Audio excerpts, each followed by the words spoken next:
Bonjour et bienvenue sur le plateau de topcom.fr, le portail de la communication par ceux qui la font.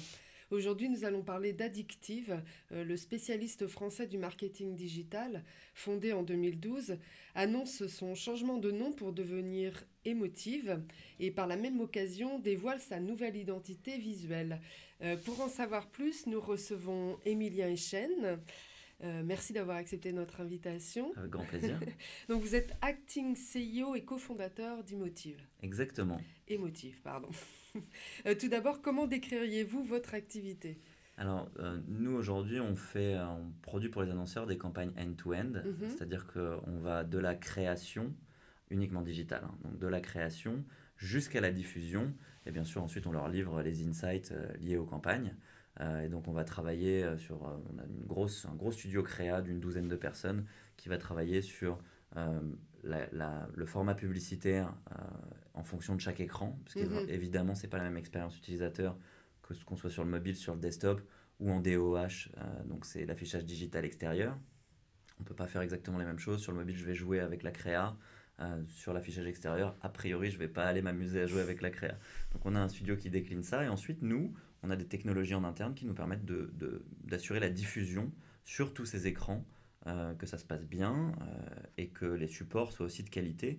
Et quand je parle de support, bah, en DOH, ça va être le lieu où ça va être diffusé. Mm, En mobile, ça va être le site sur lequel ça va être diffusé, par exemple. mhm. Ça, c'est notre métier. D'accord. Et dans quel contexte avez-vous décidé de changer de nom?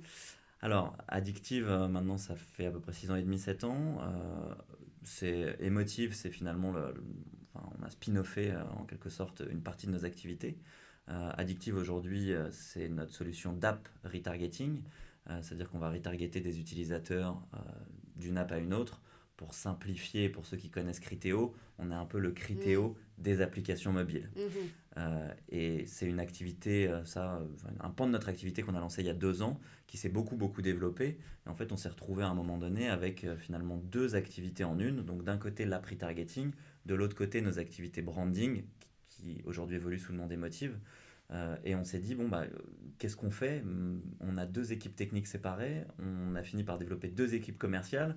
Bon, bah, à un moment donné, ça faisait assez sens qu'on sépare complètement Mm, les activités et du mhm. coup qu'on renomme une partie de nos activités. Pourquoi cette partie-là, c'est-à-dire la partie historique qui aurait pu garder le nom? Bah, tout simplement parce que on a Addictive, on l'a développé beaucoup à l'international. Aux États-Unis, ils ne connaissent que la partie après targeting, pas la partie branding. Et puis sur la partie branding, on avait besoin de renouveau aussi. Donc cette partie branding, quand j'en ai pris la tête, j'ai eu aussi envie de changer beaucoup de choses. Et du coup, et ben voilà, on est reparti sur ce nom Emotive, avec toujours les deux EV en référence à Addictive, Mm, qui est toujours un petit peu là quand même sur la partie oui. branding, que pour moi.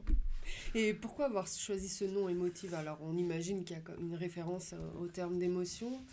Oui, alors vous imaginez bien, bon Mm, après c'est assez flagrant, oui. et tant mieux, ça me rassure, ça veut dire qu'on s'est pas trop trompé.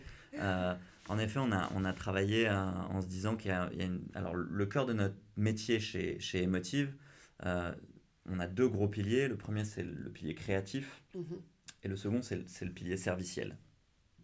Ça c'est important pour nous. Et ensuite, on a des technologies, mais ces mm, technologies sont au service de ces deux piliers. mhm, Et ça fait des années qu'on travaille sur le secteur et ça parle beaucoup de données, d'ultra ciblage.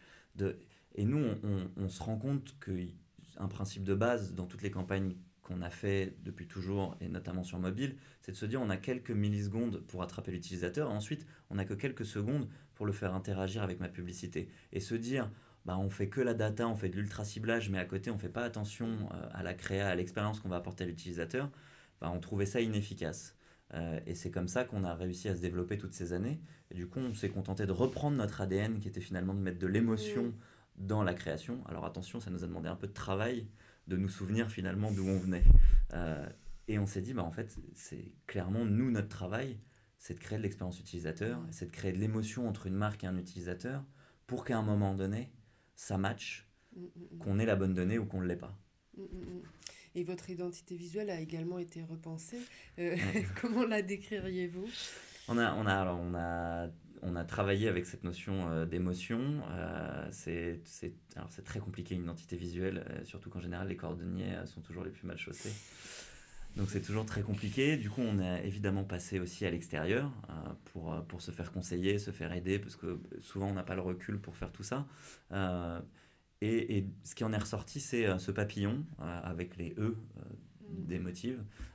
Et ce qui nous a plu dans l'idée du papillon, d'abord c'est la légèreté, parce que je pense qu'une de nos forces, c'est qu'à un moment donné, ce n'est que de la publicité, tout ça. On ne sauve pas des vies, et donc il faut savoir rester léger.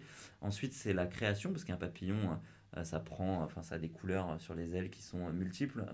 Il n'y en a pas un identique aux autres. Et enfin, c'est la partie, ce vrai symbole de renouveau qu'est le papillon, quoi. C'est la chenille qui se transforme.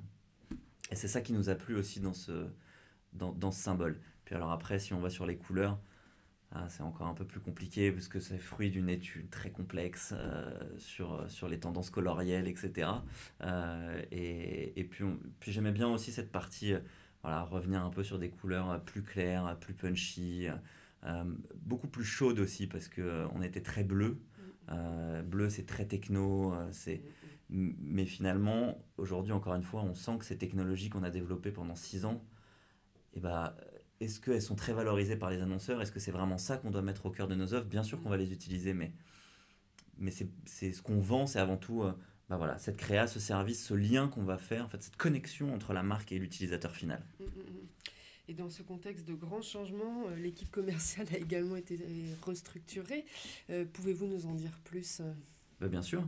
Alors, on a fait plusieurs restructurations, encore une fois, dans un contexte de changement, rebranding, scission des activités. Il se passe toujours des choses en interne. Nous, notre plan, il était assez simple. On a recruté un nouveau directeur commercial pour nous apporter une dimension beaucoup plus internationale, qui s'appelle Romain Colosimo, qui maintenant est Chief Revenue Officer. Donc, on a un plan de croissance pour lui et d'évolution dans la structure. Donc, il est mon bras droit sur la, on va dire, commercial sur cette partie-là, qui définit la stratégie commerciale, et qui était anciennement directeur de tout l'international chez Tids, qui est un de nos concurrents, et avec lequel on s'est mis d'accord sur toute une stratégie à mettre en place. Donc on a beaucoup bossé en amont avant de le recruter aussi sur la vision. C'est important, les hommes, c'est ce qui fait 90% de l'activité.